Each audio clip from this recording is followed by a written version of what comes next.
Welcome back, dear children. Now we will be moving to the next term or the physical quantity, which is that it is pressure. Okay. So before moving to pressure, you should know another term. Thrust. Have you heard about the term thrust? We know that a push or pull is a force, and if a force acts normal to a surface, we will call it as thrust. Okay. So what is thrust? Force acting normal to a surface. What do you mean by normal? Normal means perpendicular. Perpendicular means what? Making 90 degree to the surface. That is known as perpendicular. So here, if I exert a force like this, consider this hand as a surface. Okay. Now, if I am exerting force normally, that is, if a force is exerted perpendicular to the surface, we will call it as thrust. Okay. A push or a pull is a force, and if the force acts perpendicular or normal to a surface, we will call it as thrust. Then what is the unit for thrust? What is its unit? It is just a force itself, isn't it? Thrust means it is force itself. Only thing is it should act perpendicular to a surface. So its unit will be Newton itself. Okay. So force acting normal to a surface can be called as thrust. And thrust acting per unit area is pressure. Okay. Thrust acting per unit area. If force is acting normal to a surface or perpendicular to a surface, we will call it as thrust. And how much thrust acts per unit area, that is known as pressure. Okay. So what is pressure? Pressure is thrust. That means force acting normal to a surface. And if it acts per unit area, how much pressure is exerted per unit, how much thrust is exerted per unit area is known as Pascal. Pressure. Okay. How much thrust is exerted per unit area is known as pressure. And the SI unit for pressure is Pascal.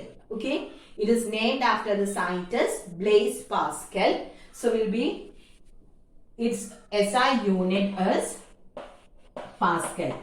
If I am writing it in the full form, then it will be written as small letter P, Pascal. But if you are writing the simple, it is PA. Capital P and small letter A. That stands for Pascal. Okay. So pressure is thrust acting per unit area. Its SI unit is Pascal. Now, one more unit can be said from this. What is this SI unit for thrust? It is Newton. Now, I have the bar sign. That is, thrust is in the numerator and area is in the denominator. So, that means we have to put a bar sign, isn't it? Now, what is the SI unit for area? Area is length into breadth. That means meter into meter, which is equal to meter square. And this Newton per meter square is known as Pascal. Okay. So if you write it as Newton per meter square, that is also correct. This Newton per meter square is also known as Pascal. So a push or a pull is force. Force acting normal to a surface or perpendicular to a surface is known as thrust. Then thrust per unit area is known as pressure. SI unit for thrust is Newton, for area is meter square. Since both are, one is coming in the numerator and the other is in the denominator, I should put a bar sign. That is why I have written it as Newton per meter square. Or if you write both in the numerator, you should write it as Newton meter raised to minus 2. And this is known as Pascal. Okay. Now, the next one is we will check how or which are the factors on which pressure depends. Okay. So from this equation itself it is clear. Which are the factors on which pressure depends? Pressure depends on two factors, that is thrust and the area. Isn't it? Because pressure is given by the equation thrust by area. So pressure depends on thrust and area. Now we should check how it depends. Pressure is in the numerator, thrust is also in the numerator.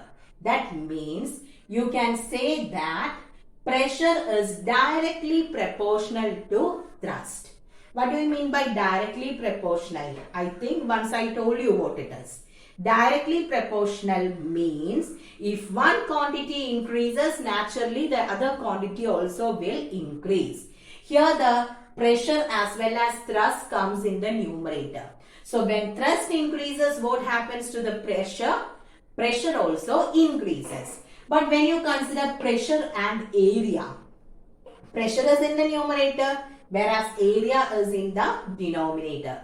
So when area increases, what happens to the pressure? Pressure decreases because pressure and area are inversely proportional. Okay. So that is the next thing. Pressure and area are inversely proportional. That means when one quantity increases, the other quantity will decrease. Okay. So pressure actually depends on two factors, that is thrust as well as area. Pressure is directly proportional to the thrust or the force which we exert. Why? Because, or what you can say from that, when thrust increases, pressure increases. But when area increases, pressure decreases. Okay. So these are the two factors on which pressure depends. Now, I can give you a simple example. I hope all have gone to planetarium, isn't it? And in planetarium, we have a room. And there you can see nail magic. Have you seen that? Nail magic. That is, we have a bed. Nail bed is there. A bed made up of nails. And you are asked to lie on that nail bed. It won't harm you. If a nail is there at the bottom and if you step on it, what happens?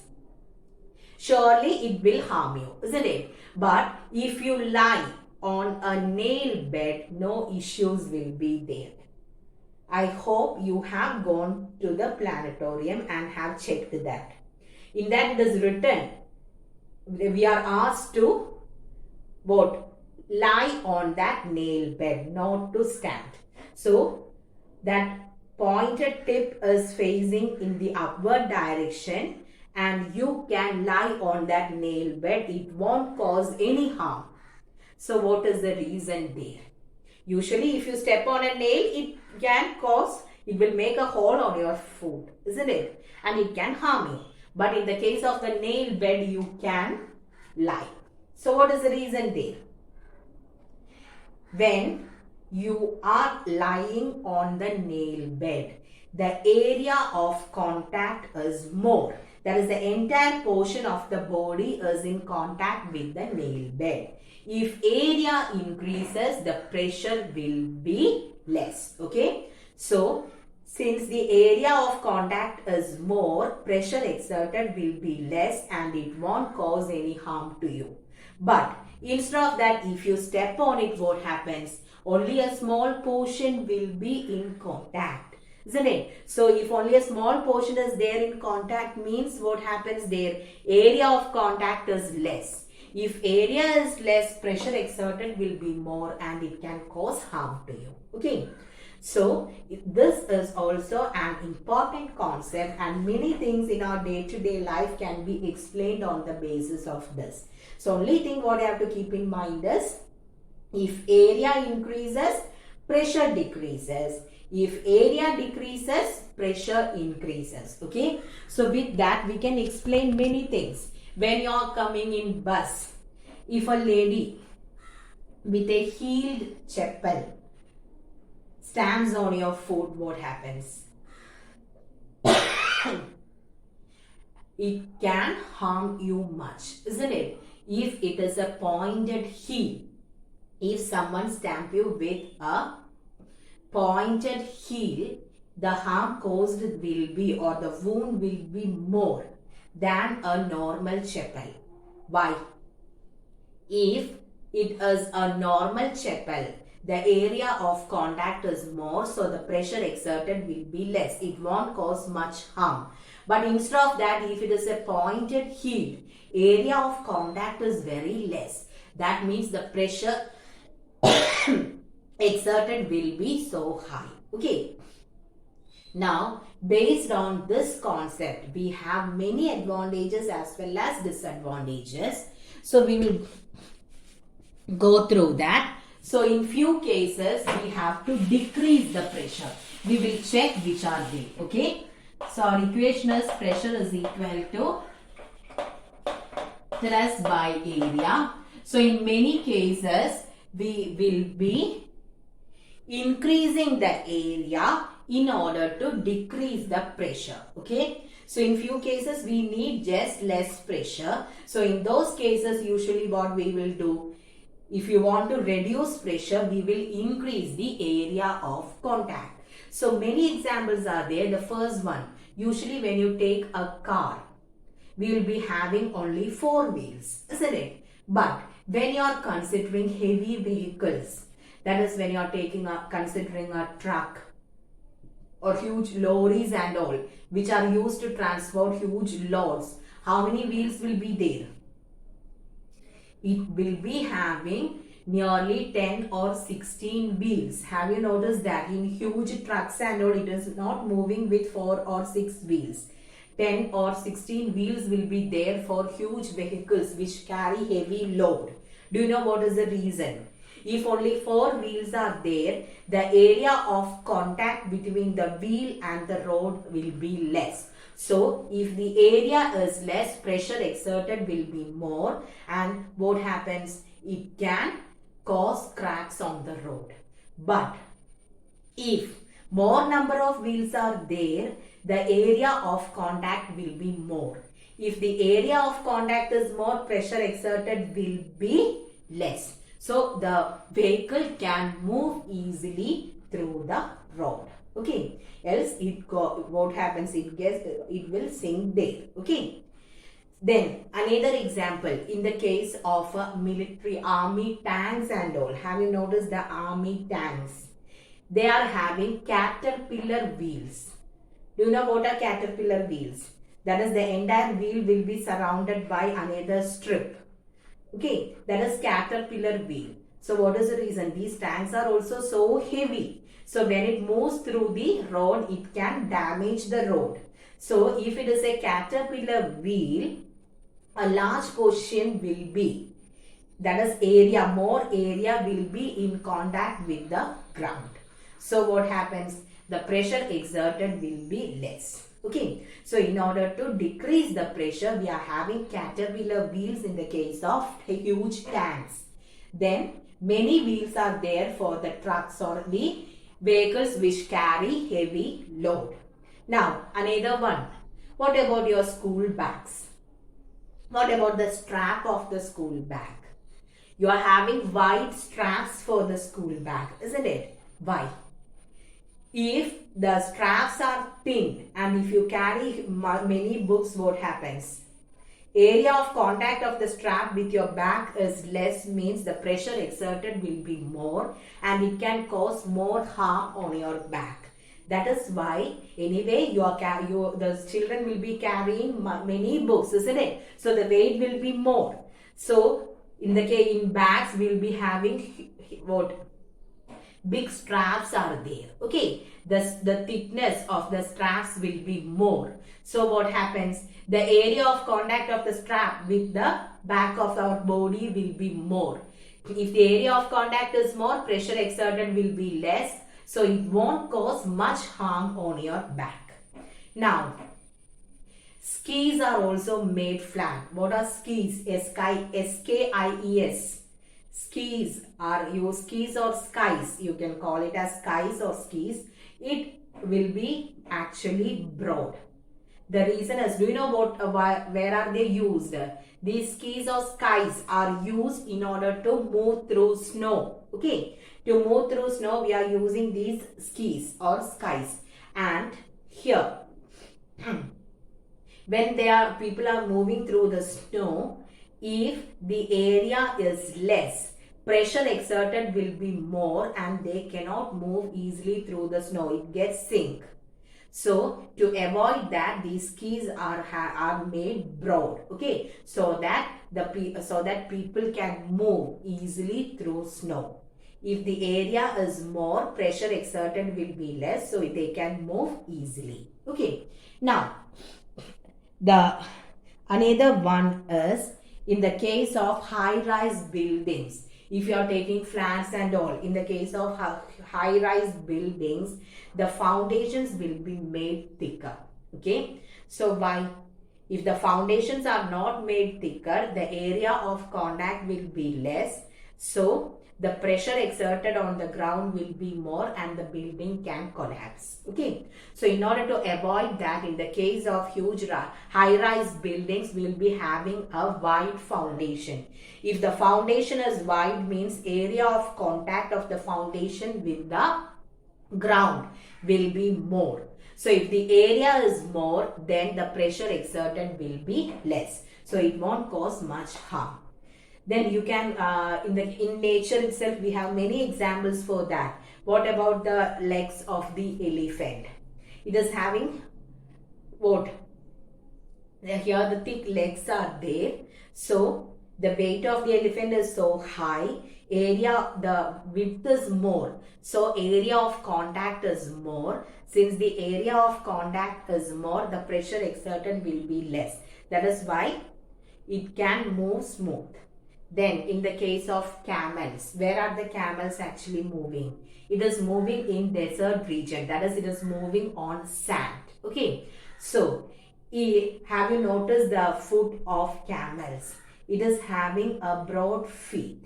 The reason is, it is moving through sand, and if the feet was not broad, what happens? Area of contact is less and it will sink. It cannot move freely. Okay. Since it is having broad foot or broad feet, the pressure area of contact is more. So the pressure exerted will be less. So it won't go deep into the sand. Okay. So we can say many examples in our day-to-day life where the area is increased in order to reduce the pressure. Okay.